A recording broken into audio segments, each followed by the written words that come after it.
curfew imposed in Colombo, Gampaha, Kalutara and Putlam districts extended till the 4th of May. A decision was taken to suspend all leave of Sri Lanka Navy personnel. 166 Sri Lankans arrive in the island from India. Very good evening and welcome to Primetime News on TV1. Starting off with a look at those stories in detail. Issuing a communique, the President's Media Division announced that the curfew imposed in the districts of Colombo, Gampaha, Kalutara and Putlam has been extended until 5 a.m. on Monday, the 4th of May. According to the statement, curfew in the other districts will be lifted at 5 a.m. on the 27th of this month and reimposed at 8 p.m. on the same day. Curfew in these districts will continue to be lifted at 5 a.m. and reimposed at 8 p.m. on the subsequent days until Friday, the 1st of May. According to the release, restrictions will be relaxed in a manner where private and public institutions in the districts of Colombo, Gampaha, Kalutara and Putlam will be able to function even though curfew may continue to be in effect. Only those leaving home for work will be allowed to use public transport, including buses and trains. Those who are leaving their homes for essential purposes will only be allowed to do so on certain days of the week as per the last digit on their national identity cards. Those with the following last digits on their NIC will be allowed to leave their homes for essential purposes on these respective days. Monday, number 1 or 2. Tuesday, number 3 or 4. Wednesday, number 5 or 6. Thursday, number 7 or 8. Friday, number 9 or 0. Travel between districts will remain restricted. However, people will be allowed to travel between districts for employment purposes and provisions of essential services. Schools, universities, tuition classes, other educational institutions and cinemas will continue to be closed until further notice. In districts where curfew has been lifted, a curfew may be imposed in certain areas that are identified as high-risk zones. President Gotabaya Rajapaksa informed the Mahasangha of the Trisex about the prevailing situation of the COVID-19 outbreak in the country.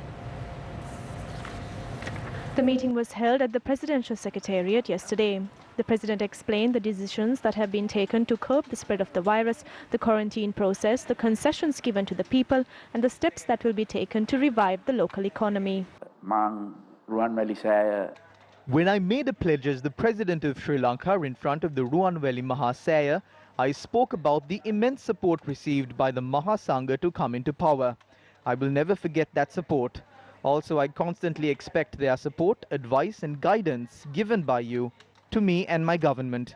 Many chief incumbent theras have recommended that I seek the advice and guidance from a board of advisors comprised of theras. It is in light of that I have invited all of you here for this occasion today. The Board of Advisors will comprise of the Chief Prelates of the Malbatu and Asgiri chapters, Chief Prelates of the Amarapura Maha sect, and Chief Prelate of the Ramanya sect, who did not attend the meeting today due to unfortunate circumstances, and other theras who they will recommend. I suggest that this Board of Advisors should convene on the Friday of the 3rd week of every month at the Presidential Secretariat. Sikurada සවස 3ට මෙම ස්ථානයේදීම මෙම උපදේශක මණ්ඩලය රැස්වීමට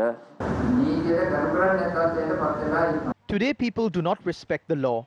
This can be disastrous. People are negligent towards following the guidelines with regard to the curfew. Those kinds of people should be punished. Without punishment when it is due, this country cannot go forward. A punishment should be imposed like confiscating the property of the people who are arrested. An immense amount of work is being done by the Triforces and the police. Vehicles should be given to them to carry out these affairs. Some can voice their opposition towards this.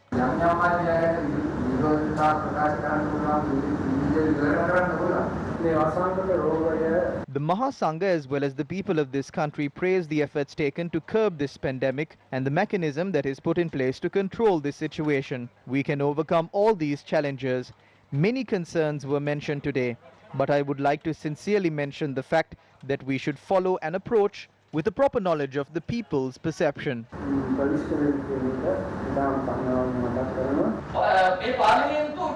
In postponing the general election, the chairman of the National Elections Commission said that it is solely because of the coronavirus pandemic that the election will be postponed. That is a false statement. It is not because of the coronavirus that the election is postponed. It is because of the curfew and the restrictions that have been imposed as a result of the coronavirus. If it is due to the virus that the election is not being held, then it is fair to say that the election cannot be held until the last corona patient recovers. This is an attempt to reconvene the previous parliament in the guise of the virus. The Mahasangha is the greatest strength of this government. What I'm saying is to convene this parliament instead of reconvening the old parliament.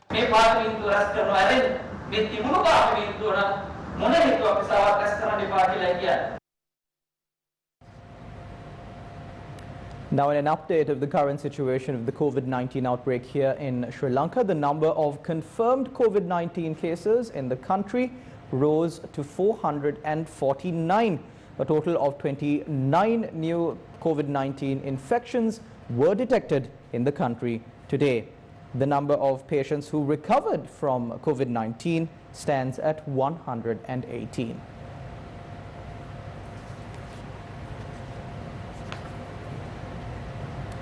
Leave of all Navy personnel have been cancelled until further notice. Navy Commander Vice Admiral Priyal De Silva said that no one will be allowed to leave the premises of the naval bases. He added that these steps will be in effect until the situation in the country becomes more favourable. Navy Commander Vice Admiral Priyal De Silva said that information on those who associated with the sailors who tested positive for COVID-19 are being gathered. He added that steps are being taken to direct these people to quarantine themselves. These areas were named as locations where Navy sailors from the Valisara camp either tested positive for COVID-19 or are suspected to have contracted the virus. Polonnaruwa, Kurunegala, Polgahavela, Hambantota, Gampola, Vaunia, Tangol, Anuradhapura, Sevanagala, Hatton and Marvanella. Meanwhile, areas including Kurunegala, Galgamuwa, Velimada, Ampara, Polonnaruwa, Anuradhapura, Mahiyanganaya, Kandy, Gaul, Ratnapura and Kaluthara have been identified as areas where these Navy sailors reside or have travelled to during the recent past. A lorry driver who travelled with a sailor from the Valisara Navy camp who tested positive for COVID-19 was sent for quarantine today. He had visited the Polonnaruwa General Hospital for treatment yesterday and later returned home in a three-wheeler. Residents of 9 houses in Udapola, Polgahavela were directed to self-quarantine yesterday after a sailor from the Valisara Navy camp who resides there tested positive for COVID-19. According to our correspondent, 2 ATM machines and a number of shops in the area were also closed down. Meanwhile, a house in Udunawulla, Hambantota was quarantined today. A Navy sailor from the Valisara camp who lives there had left his residence on the 16th of last month and returned home on the 20th. According to our correspondent, this sailor tested positive for COVID-19 and was admitted to the National Institute of Infectious Diseases. Meanwhile, a sailor from the Valisara camp who travelled in a bus belonging to the Navy had visited a phone shop in Tangol. This area was closed down today. Residents of Panankania village in Nochiagama were temporarily placed under lockdown after a Navy sailor who tested positive for COVID-19 had visited the village. Meanwhile, a Navy sailor from Valisara who visited a temple in Anuradhapura was sent for quarantine today along with a group at the temple. A sailor who tested positive for COVID-19 had travelled to his residence in Dhatunahamara Junction in Sevanagala a week ago. According to our correspondent, 5 members of his family were tested for the virus today. Meanwhile, a Navy sailor who travelled in the same bus with the Navy sailor from Polonnaruwa who tested positive for COVID-19 was directed to self-quarantine along with the members of his family today. Previously, a sailor in Randivala Marvanella and members of his family were directed to self-quarantine. Today, this sailor informed authorities that he has begun to display symptoms of the virus. According to our correspondent, he was sent to Kandy for testing. Meanwhile, 6 sailors attached to the Valisara Navy base who were on leave were tested for COVID-19 today. Our correspondent in the area said that a number of areas where these soldiers visited were also disinfected today. Our correspondent confirmed that a Navy sailor in Mahakattakodia, Vaunia, was tested for COVID-19 today. 2 sailors attached to the Valisara Navy camp residing in Kaluthara tested positive for COVID-19 today. A total of 8 Navy sailors in the area were previously quarantined. Army Commander Lieutenant General Shavindra Silva expressed his views regarding the situation in Anuradhapura. We identified 52 COVID-19 individuals yesterday, out of which 30 patients were from the Velisara Naval Base. Another 8 infected persons have left the camp on leave. Another 10 persons from the Bandaranaike Mawatha were tested positive after being sent to quarantine centres. The speciality lies with another 2 individuals. One of them is involved in the health field and the other is a pregnant woman who had arrived from Meeturamulla. This increases the total amount of COVID-19 infections. The number of recoveries is at 109. We have information of all the social contacts the Navy sailors and their families have made, and we are taking steps to quarantine them. සියලුම දෙනා ඒ contact තියෙන සියලුම අපි සොයාගෙන තිබෙනවා. ඔවුන් සියලු දෙනාම මේ අවස්ථාවේදී අද දිනේදී නිරෝධායන ලක් කිරීමට බලාපොරොත්තු වෙනවා. Meanwhile, the Chief Sanganayaka of the Northern and North Central provinces, Venerable Nugathenne Panyananda Thera, expressed these views regarding controlling the spread of the COVID-19 virus. We are seeing reflections of an extremely deadly virus. It is important that everyone supports these initiatives and adhere to regulations responsibly. If people who are already suffering with kidney disease get infected with this virus, the road to recovery would be extremely difficult. We believe that if we can bear this up for another few days, we will be able to completely overcome this situation. There are many kidney patients in the Rajarata region, so we kindly request the President and other relevant authorities to implement a special program to protect these people. The fishmonger from Gramodaya Mawatha Piliyandala, who tested positive for COVID-19, returned home today after making a full recovery. After identifying the person from Piliyandala Gramodaya Mawatha, a huge crowd was sent for self-quarantine and was subjected to PCR tests. The health officials stated that the patient recovering after 5 days of contraction was a unique situation. Luckily, there is no chance for the disease to spread to others because the load of the virus in his body was low. He was hospitalized on the same day he was infected. After the first test, it was confirmed that the individual is infected with COVID-19. He was self-quarantined after many tests conducted at the IDH based on the specialist's advice. It is correct to say that the threat of the virus in Piliyandala is now reduced. After many PCR tests, we were unable to identify any individual who was infected by this person.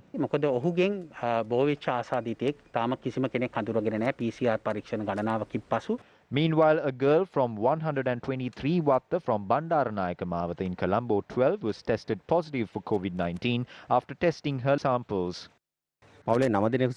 There are 9 members in the family. We have tested 8 people out of them so far. Only the child had been infected out of the 8 people. There is a member of the family who is differently abled. We sent 14 people from 3 families to quarantine centers yesterday. More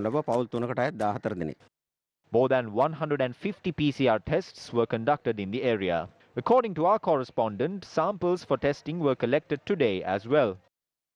Meanwhile, samples of 15 pregnant mothers living in the isolated area in Beruala were collected yesterday. Meanwhile, we met people who have been stranded due to the curfew and travel restrictions that are in effect across the island. Such a group of people gathered at the Keselwatta police station in Colombo today. These people were unable to leave Colombo before the curfew was imposed. Some of them had travelled to Colombo for work, and others had travelled to Colombo to attend weddings and funerals. They were stuck in the area, falling under the purview of the Keselwatta police division for over a month. The owners of the boarding houses are asking us to leave. They are asking us to pay the rent or leave. We came here with our children and now we are suffering. I came here for a wedding. I have a child who doesn't have his mother. His mother died of cancer. I left my child at another person's house and came here. I worked at a garment factory. That factory closed down. We are helpless. We have to pay our rent. We kindly request officials to free us from these shackles. According to the Colombo District Secretary Pradeep Yasaratna, the number of people stranded in Colombo stands at about 26,000. He added that steps have been taken to provide them with the required facilities. The Paliagoda Fish Market Complex, which was closed down for the past 3 days, was reopened for business today. The complex was inspected by the police before it was opened to the public. Only authorized people were allowed to enter to the premises. After 3 days, we started our business today. The general public was able to enter. The small-scale wholesale businessmen arrived. There were no businessmen from the large-scale wholesale businesses. We had more business from Kalmune and Valachene than from the southern province. Face masks and other health precautions were not taken by them. In order to continue doing business in this complex, we must maintain our safety. We request everyone to come here only for necessary matters. However, the fishmongers claim that they were not able to make enough income today. We now cross over to a short commercial break. Don't go anywhere. We'll be back with more news on the other side. Expressed by politicians regarding holding an election during the COVID-19 outbreak in the country. The biggest issue here is that our country has received a massive amount of money from foreign states to control the outbreak of COVID-19. In total, we have received about 200,000 million rupees. Who is responsible for handling this money? The 25,000 million rupees given to Sri Lanka from the World Bank can be used to provide the 5,000 rupee concession to people, because even if 3 million families are given this concession, it only costs the government 15,000 million rupees. There is a requirement to convene parliament because there is a justifiable suspicion on how these funds are being managed. The government has provided 7,407,586 units of the 5,000 rupee concession. While this program is being implemented, we can see that the opposition who was silent during the first few months are now working towards accomplishing their political goals. But the intention of those who don't want to face an election is to pressurize the authorities to reconvene the old parliament. There is nothing that parliament can do about this COVID-19 pandemic. So we would like to remind this defunct opposition that the president will not reconvene the old parliament. If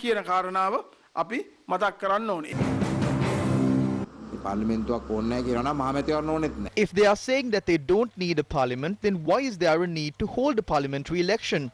We responsibly address the intelligent people of this country and say, the president is responsible to parliament. He must uphold the constitution. He has sworn to do so. It is important that he acts according to the constitution. It doesn't matter if it is the old parliament or the new parliament. If he can hold the election, hold the election. We are of the stance that an election should not be held under the current situation. If the election cannot be held, then we must act according to the constitution. So I think that if the president is violating the constitution, his actions will be challenged before the Supreme Court. I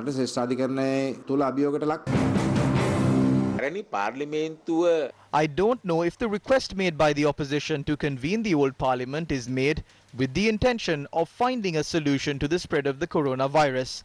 There are certain underlying political motives. I don't believe that these should be allowed. We do not believe in any way that convening the old parliament would help us find a solution to this outbreak. I don't know why these ministers of the government and President Gotabaya Rajapaksa fear this old parliament. What is there to fear? They fear if the parliament is convened again and the nominations for the election have to be handed over afresh and our two groups unite, this government will suffer a severe defeat. If the new parliament cannot be convened before the 2nd of June, the only thing that the president can do is to convene the old parliament.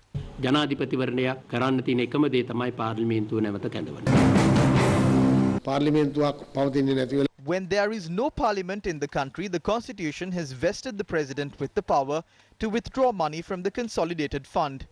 Today, the United National Party only speaks about this election. They are trying to pull back this program that we have launched to curb the spread of this virus. They are trying to hold on to their parliamentary seat for the next few months and secure their pension.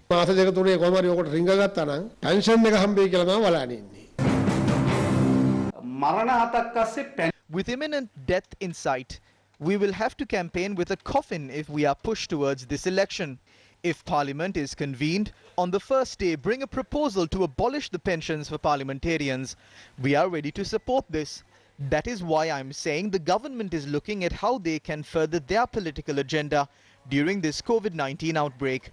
Under this guise, they are successfully conducting their election campaigns in the villages. යටින් දේශපාලනේ තමන්ගේ මැතිවරණ ව්‍යාපාරය සරුවටම ගම්මල කරගෙන යනවා.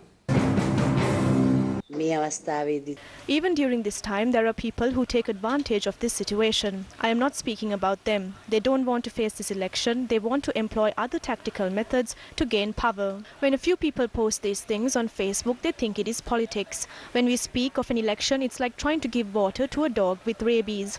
They are trembling with fear. We will not summon the old parliament. We are intent on summoning the new parliament. Former Prime Minister Ranil Wickremesinghe spoke to the Hindu website on the current situation in Sri Lanka and South Asia's humanitarian response to the COVID-19 pandemic. What is your view on Sri Lanka's election commission scheduling the general elections on June 20th? Many opposition parties have opposed the move. Looking at the numbers now, I am not sure. It is left to the medical experts. What we have suggested is to keep testing. Start with a minimum of 3,000 tests and then you will know. If life comes back to normal, you can hold elections. And you should. We also want elections. But let the testing go on. Firstly, the economy must start. People are not going to come running out and vote when they can't eat. The economy must start. And with that, people will then come for elections. Key to that is testing, testing, testing. And we are saying start with 3,000. That is not enough. But at least build the capacity for that and then keep doubling it. We do not believe that there is a suitable environment in the country to hold an election due to the spread of the COVID-19 pandemic. We believe that the Election Commission will hold further discussions with health officials and take a decision on holding the election on the 20th of June. Generally, during a parliamentary election, the voter turnout is about 75% to 80%. Will we be able to get a similar voter turnout at this election? There is no point in holding an election for the sake of holding an election. We request all factions involved in deciding on a date for the election to focus their attention on these matters when reaching a decision on when and how to conduct this election.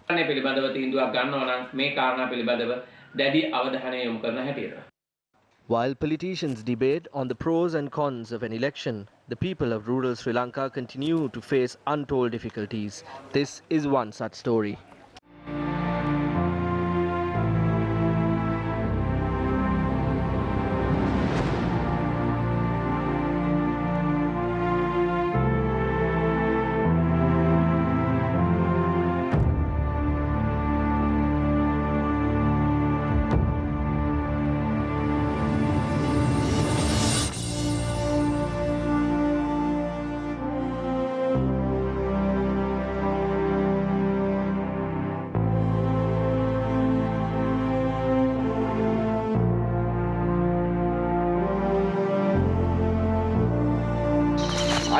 අලියා එනවා මේ විවාරා දෙකේ නිදි මරාගෙන මේ කරන්නේ මාත්‍යා බලන්නකෝ මේවා සේර කුණු වෙලා මේ වෙලා යනවා මේ ගොයියෙක් මේ විලාස වෙනකන් බලන් ඉන්නද මේ හැම බැංකුවටම ණය වෙලා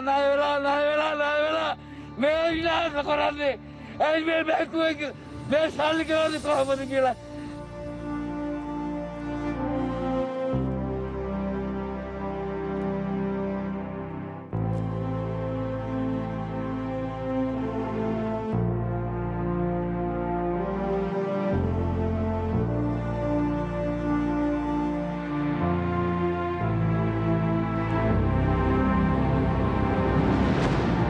අපි හදවත් පිච්චෙනවා අපේ දුකෙන් අපි අවසරණ වෙලා ඉන්නේ. ඇත්තටම ජීවත් වෙන්න නම් වාලේ අපි මේ ජීවත් වෙන්නේ.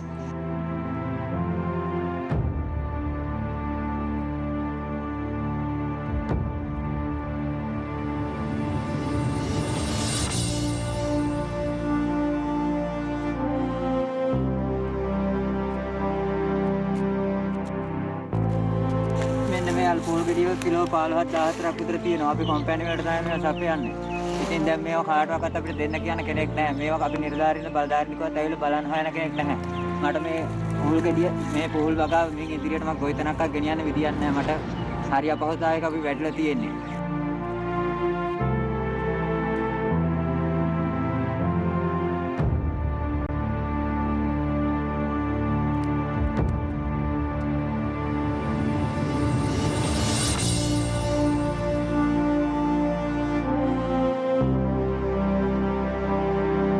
මේවා මිලදී ගන්න මේ වෙනකොට කිසිම ආයතනයක් මේ වෙනකොට මේ ප්‍රදේශයට පැමිණෙන්නේ නැහැ. ඒ වගේම වෙළඳ පොළවල් එතකොට පොදු වෙළඳ පොළවල් සම්පූර්ණ වැහිලා තියෙනවා. විශේෂයෙන්ම අපි අතිගරු ජනාධිපතිතුමාට කියනවා ඔබතුමාගේ මේ පත් කළ තියෙන මේ කාර්යසාධක බලකායන් මෙන්න මේ වගේ ප්‍රදේශවලට එවන්න. We've heard many stories of Sri Lankans being stranded in foreign lands, especially during this coronavirus pandemic, with no way to return back to Sri Lanka. This is the story of Ajit Pereira. He is the chief engineer of the vessel Lily Star that is anchored at the Mumbai harbour. It has been anchored at the Mumbai harbour for the past 3 weeks. His only request from the government is to bring him back to the country safely. The Lily Star vessel is owned by a private businessman in Singapore and arrived at the Mumbai port to be sold to an Indian buyer. However, the 18 passengers aboard the ship were not permitted to step off the vessel due to the restrictions imposed by the Indian government to prevent the spreading of COVID-19. Therefore, the chief engineer of the vessel is not able to come back to Sri Lanka. The ship had left Singapore on the 10th of March. The ship has now docked in the Mumbai port for 50 days. Including me, there are 18 sailors working on board this ship. 14 of them, who are Indians, were allowed to return to their homes. However, that permission was not granted for me and 3 other Myanmar nationals aboard the ship. The vessel is not in a good condition. The body is damaged. There is no chance for the ship to sail again. We request the Sri Lankan government and His Excellency the President to discuss with the Indian authorities and grant us safe passage. ශ්‍රී ලංකාවට පැමිණීමට මට අවස්ථාව ලබා දෙන ලෙසයි. Newsfirst inquired into the actions taken to bring back Mr. Ajit Pereira from the local organisation who made contact with the Lily Star vessel. We discussed with the owners of the vessel regarding this situation. Besides this, there is a website called Contact Sri Lanka. That website has the list of individuals who are unable to return to Sri Lanka. The problem with regard to Mr. Pereira in the vessel docked at Mumbai is that he is unable to get off in Mumbai and return back to Sri Lanka. There is a chance for him to come back within the next week. If that happens, we would be able to help him.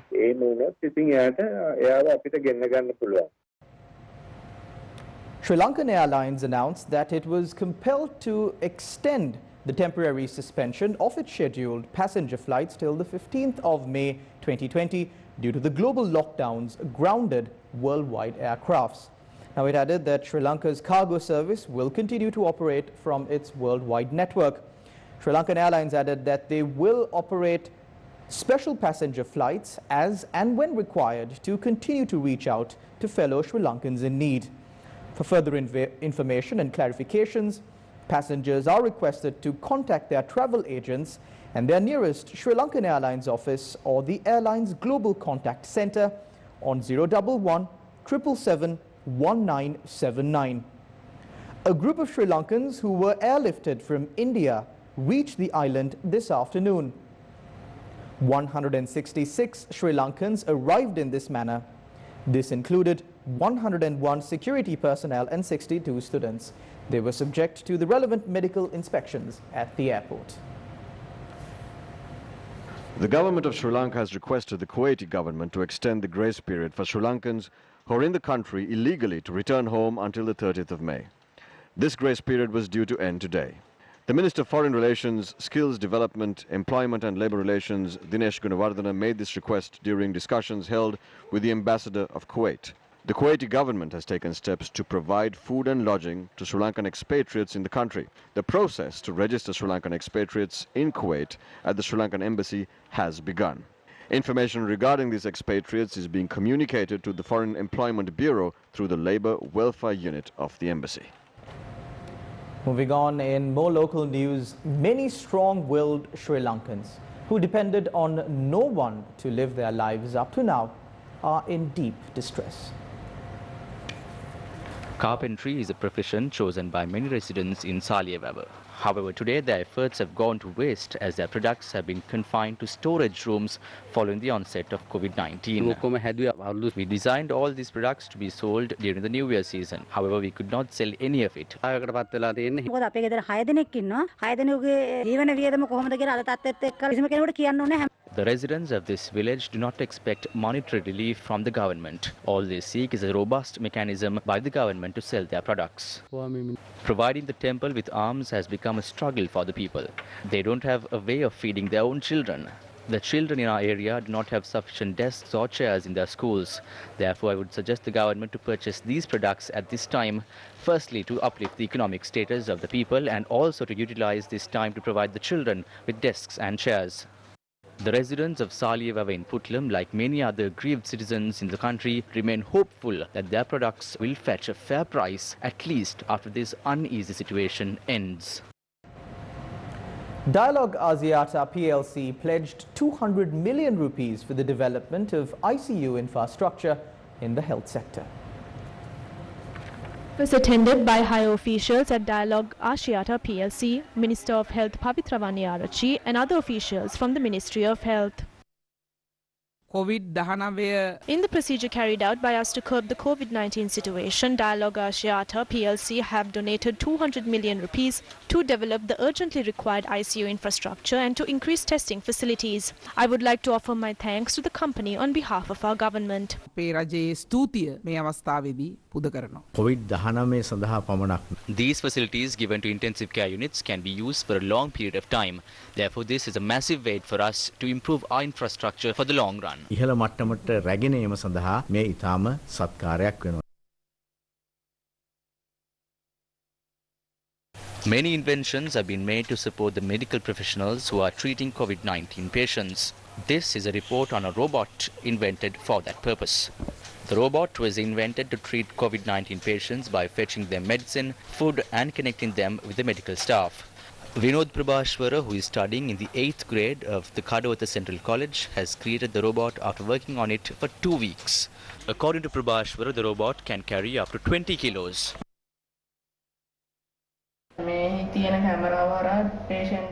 The patient can connect with the doctor through this camera installed. And through this camera, the doctor can connect with the patient. Anyone can wash their hands through this hand wash and collect any item. Through the control panel, the doctor can turn the camera towards the patient as well.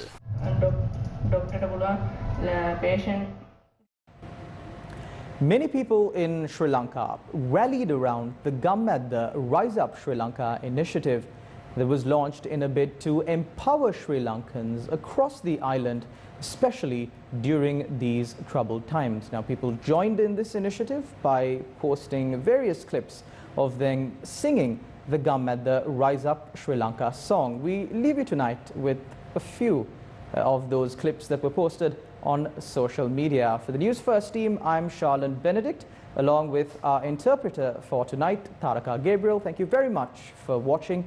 Do stay tuned to News First for the very latest. You can also log on to our award-winning website, www.newsfirst.lk. Thank you very much.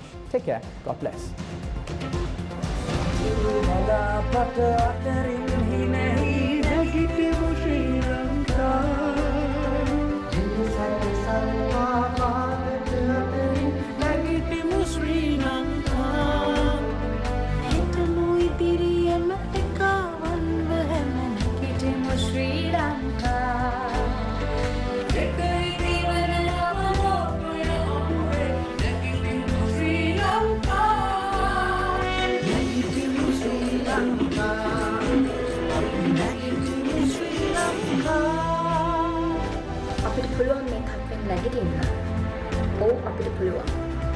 අපි රටක් හැටියට එකට එකතු වෙමු.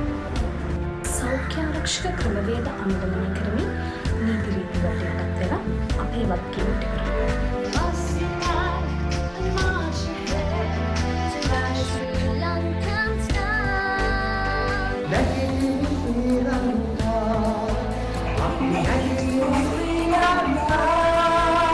Gammadda Nagitimu Sri Lanka.